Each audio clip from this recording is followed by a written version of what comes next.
சாந்தாகாரம் புஜகசயனம் பத்மநாபம் சுரேஷம் விஸ்வாகாரம் ககனசதுசம் மேகவர்ணம் சுபாங்கம் லக்ஷ்மீகாந்தம் கமலநயனம் யோகிகிருத்யானகம்யம் வந்தே விஷ்ணும் பவபயஹரம் சர்வலோகைகநாதம் மேகஷ்யாமம் பீதகௌசேயவாசம் ஸ்ரீவத்சாங்கம் கௌசுபோசிதாங்கம் புண்ணியோபேதம் புண்டரீகாயதாட்சம் விஷ்ணும் வந்தே சர்வலோகைகநாதம். ஹாய், ஹலோ, வணக்கம், welcome to our YouTube channel. இன்றைக்கி என்ன பார்க்கலான்னா, புரட்டாசி மாதம்ல புரட்டாசி சனிக்கிழமை, இன்றைக்கி 3வது சனிக்கிழமை. இன்றைக்கி பெருமாளுக்கு எள்ளு சாதமும் உளுந்து வடையும் பண்ணி நைவேத்தியம் பண்ண போகிறேன். அதை தான் இன்றைக்கி உங்களோட ஷேர் பண்ணிக்கணும்னு நினைக்கிறேன். இப்போ என்னென்ன எப்படி பண்ணுறேங்கிறத பார்க்கலாம். வடைக்கு 1 மணி நேரம் முன்னாடி உளுந்து ஊற வச்சுருக்கேன். இப்போ அதை கிரைண்டரில் போட்டு விட்டுறலாம்.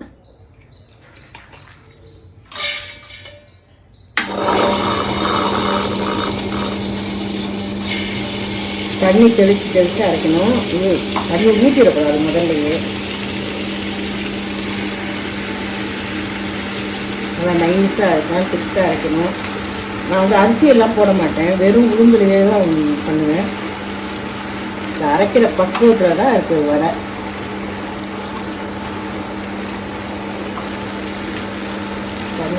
தெளிச்சுட்டு அப்படியே அரைச்சி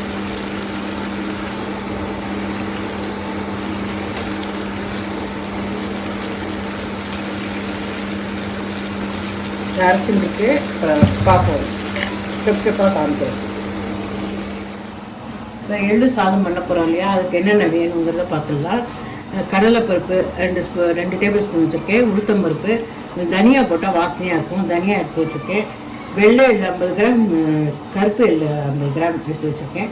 பெருங்காயம் வேணும். அது மிளகாய் வறுத்து நான் 10 வச்சுருக்கேன். உங்கள் காலத்துக்கு ஏற்ற மாதிரி நீங்கள் வச்சுக்கோங்க. இதெல்லாம் வறுத்து பொடி பண்ணி சாத்தில் கலக்க வேண்டியதுதான். இப்போ நான் எப்படி பண்ணணுங்கிறத காமிக்கிறேன். முதல்ல கொஞ்சம் எள்ளை போட்டு வறுத்து எடுத்துருவோம்.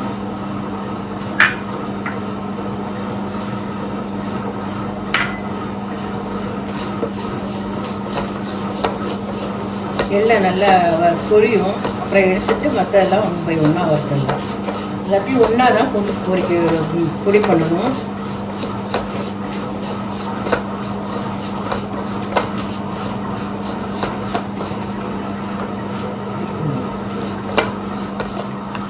எள்ளு நல்லா கலந்துட்டு அரைச்சிட்டு அப்போ கொஞ்சம் ஆற வச்சுட்டு எடுத்துட்டு இருக்கேன். ஏன்னா சின்ன சின்ன மணலாக இருக்கும்ல, நம்ம எந்த சாதம் பண்ணாலும் எந்த ஃபுட் ஐட்டம் பண்ணாலும் கொஞ்சம் கவனமாக பண்ணோம்னா நல்லாவும் இருக்கும், டேஸ்ட்டும் நல்லா இருக்கும், அது குவாலிட்டியும் நல்லா வரும். அதனால் நல்லா அந்த மாதிரி தான் பண்ணியிருக்கேன். அதான் பொறிக்க ஆரம்பிக்குது. எள்ளு நல்ல வாசனை வருது.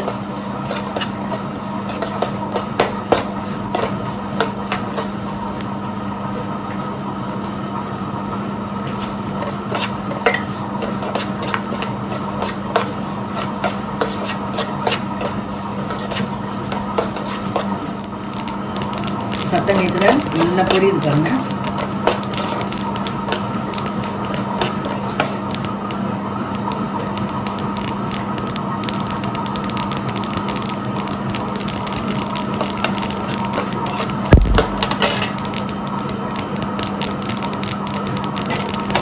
போதும். இப்போ நான் அதை எடுத்துடுறேன்.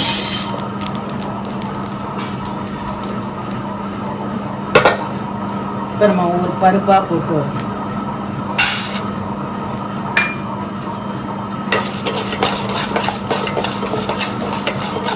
கடலைப்பருப்பு, உளுத்தம்,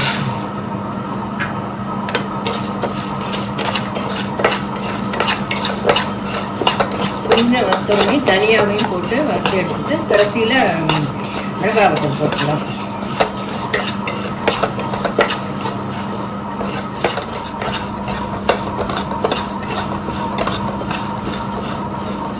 கடலைப்பருப்பு, உளுத்தம்பருப்பு, தனியா 3ஐயும் போட்டுட்டேன். 3 நல்லா செவந்துடுச்சு.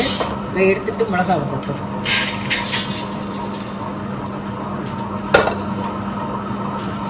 நான் ஒரு 10 மிளகாய் போல போட்டிருக்கேன். உங்கள் காரம் எப்படியோ உங்களுக்கு அதுபடி நீங்கள் போட்டுக்கோங்க. வெங்காயம் வந்து இதுலேயே போட்டால் கருகி போயிடும். நான் வந்து இந்த வறுத்து வச்சுருக்கேன் இல்லையா, இதில் பெருங்காயத்தை போட்டுருவேன். தாளிப்பில் கூட பெருங்காயம் போடுவேன். அதனால் இப்போ அதை கொஞ்சம் போட்டுக்கிறேன்.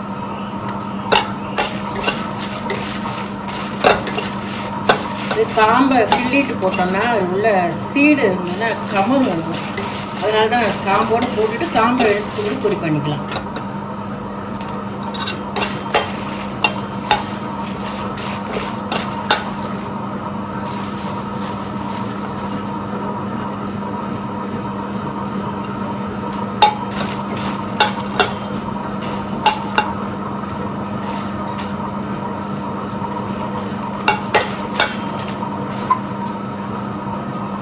கொஞ்சம் கருவேப்பிலை போட்டுக்கிறேன். இப்படி கருவேப்பிலை போடுறேன். கருவேப்பிலை வந்து வாசனையாகவும் இருக்கும். அது வந்து ஹெல்த் பெனிஃபிட் ஜாஸ்தி. ஏ விட்டமின் இருக்கிறதுனால நல்லா கண்ணுக்கு நல்லது, முடி நல்லா வளரும். இப்போ எல்லாருமே கருவேப்பிலையை தாளிச்சு போட்டு அதை எடுத்து தூர போட்டுடுறோம். புல் இது நமக்கு கிடைக்க மாட்டேங்குது, புல் சத்தும். நான் அதனால் என்ன பண்ணாலும் சரி அதில் கொஞ்சம் கருவேப்பிலை போட்டு அரைச்சி அது மாதிரி தான் பண்ணுவேன். அதனால் இதுலேயே இந்த கருவேப்பிலை போட்டு வறுத்துட்டு தாளிப்புக்கும் நான் கருவேப்பிலை போடுவேன். கருவேப்பிலையெல்லாம் நல்ல ஹெல்த் பெனிஃபிட் உள்ளது. நம்ம என்ன பண்ணிட்டோம்னா தாளிச்சுட்டு அதை எடுத்து போட்டுட்டு குழந்தைங்களாம் எங்கேயும் சாப்பிடுங்க, சாப்பிட மாட்டேங்க. இந்த மாதிரி போட்டால் சாப்பிடும், சாப்பாடோட உள்ளே போடுவோம். அதுதான் அந்த சூப்லேயே ஆகிடும். இப்போ இது எல்லாத்தையும் கொஞ்சம் உப்பு போட்டுட்டு பொடி பண்ணிக்கணும். இப்போ மாவு ரெடி ஆகிடுச்சு. கொஞ்சம் மிளகு பொடி போட்டுக்கிறேன். காரத்துக்கு கொஞ்சம் பச்சை மிளகு போட்டுக்கிறேன். கருவேப்பிலை கொஞ்சம் பிச்சு வச்சுருக்கேன், அதை போட்டுக்கிறேன்.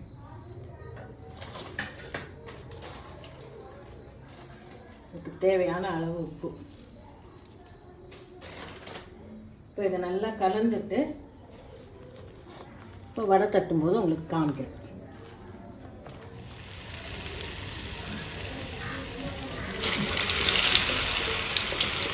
மாவு இந்த மாதிரி இருந்தால் தான் நம்மளுக்கு வந்து வடை நல்லா கையாலே போட்டுடலாம், தட்ட வேண்டாம்.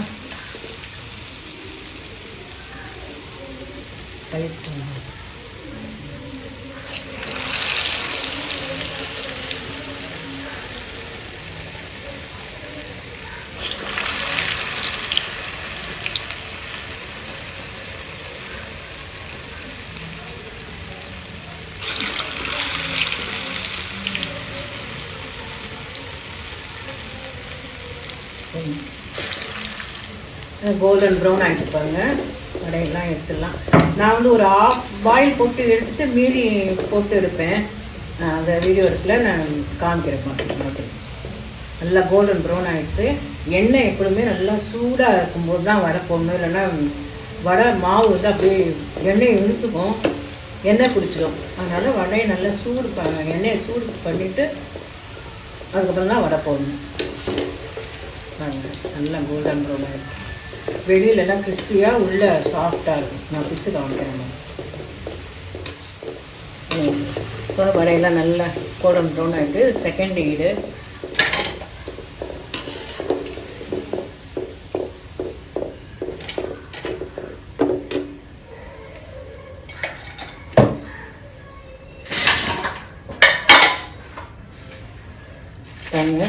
செகண்ட் ஈடு இன்னொரு ஈடு இருக்குது, நான் போட போகிறேன். இப்போ இதை வந்து எப்படி இருக்குன்னு காமிக்கிறேன்.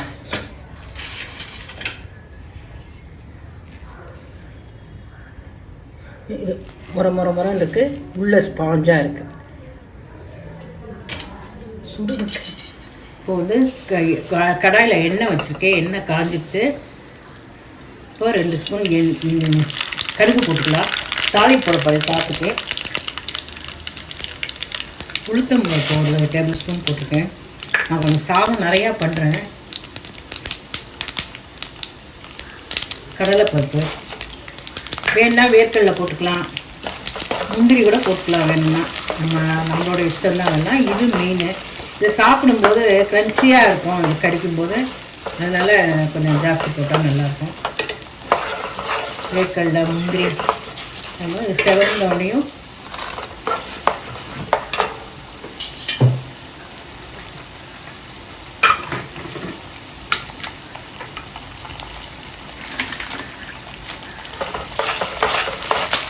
கொஞ்சம் கலந்துக்கிட்டோம். சிவந்தா வாசனை. அப்படி அவசரப்பட்டு அடுத்தடுத்து போட்டோம்னா அது வாசனை இருக்காது. பருப்பெல்லாம் அடுத்தடுக்க ஆரம்பிக்குது. என் சன் வந்து முந்திரி கூட போடுங்கிறான். முந்திரி போட்டு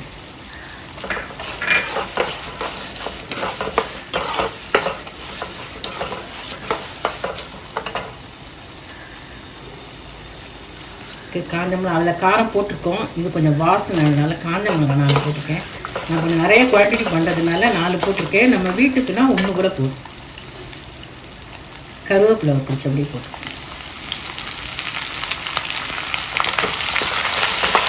இதை அந்த சாப்பில் போட்டு கலக்கிட்டு பொடியும் போட்டோம்னா கலந்துட்டோம்னா எள்ளு சாதம் ரெடி. பெருமாளுக்கு எள்ளு சாதம் விசேஷம். நான் இப்போ எள்ளு சாதம் பண்ண போகிறேன். இதை இப்போ தாளித்து போட்டு கலக்கிறத காமிக்கிறேன்.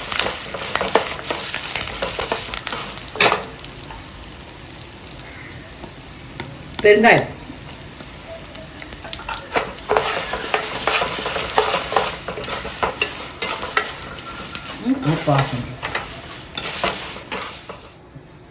நல்லா உதிராக சாதம் வடிச்சிட்டு அதை நல்லா ஆற வச்சுட்டு நல்லெண்ணெய் ஊற்றி வச்சுருக்கேன். இதுக்கு வேணுங்கிற சால்ட்டு போட்டுக்கலாம். இந்த சாத்துக்கு வேணுங்கிற சால்ட்டு போட்டிருக்கேன். அப்புறம் நைவேத்தியம்லாம் பண்ணிட்டு வேணுமானா போட்டுக்கலாம். அது போரும்னு நினைக்கிறேன். நல்லா கலந்து வைக்கணும்.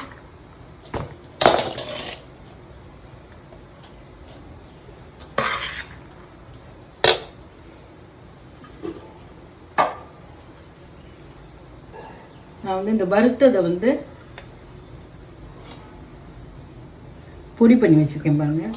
ரொம்ப நைஸாகவும் இல்லாமல் கொஞ்சம் ரொம்ப கோஸாகவும் இல்லாமல் நம்ம தோசை மாவு அப்படியெல்லாம் பண்ணுவோம்ல அது மாதிரி பண்ணி வச்சுருக்கேன். அப்போ இதில் போட்டுட்டு கலந்து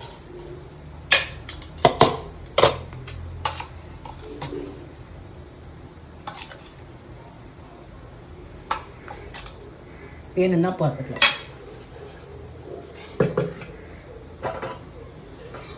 இப்போ நம்ம தாளிப்பு போட்டோம் இல்லையா, அதை இதில் போட்டுக்கலாம்.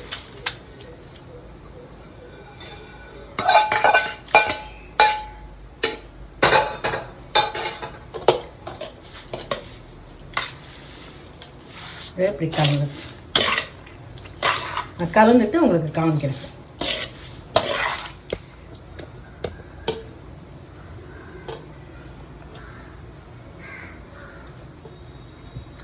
சாதம் கலந்தாச்சு. நைவேத்தியம் பண்ணிவிட்டு அதுக்கப்புறம் உப்பு வேணுன்னா போட்டுக்கலாம். சரியாக இருக்கும்னு நினைக்கிறேன். அப்புறம் வேணுன்னா பார்த்து போட்டுக்கலாம். எள்ளு சாதம் ரெடி. பெருமாள் நைவேத்தியத்துக்கு வந்து எள்ளு சாதமும் உளுந்து வடையும் ரெடி ஆகிடுச்சு. ரொம்ப நல்லா வந்திருக்கு. நீங்களும் ட்ரை பண்ணுங்க. பெருமாளுக்கு நைவேத்தியம் பண்ணி அவரோட ஆசையாருல வாங்கிக்கணும். இப்போது நான் எப்படி பண்ணினேங்கிறத பார்த்துருப்பீங்க. நான் ஸ்டெப் பை ஸ்டெப்பாக சொல்லி கொடுத்துருக்கேன். அது மாதிரி பண்ண இது நான் பண்ணுற மெத்தடு. நான் மற்ற பண்ணுற மாதிரி இல்லை, நான் இப்படி தான் பண்ணுவேன் எங்கள் அதில். அதுதான் அவங்களுக்கு பண்ணி காமிச்சிருக்கேன்.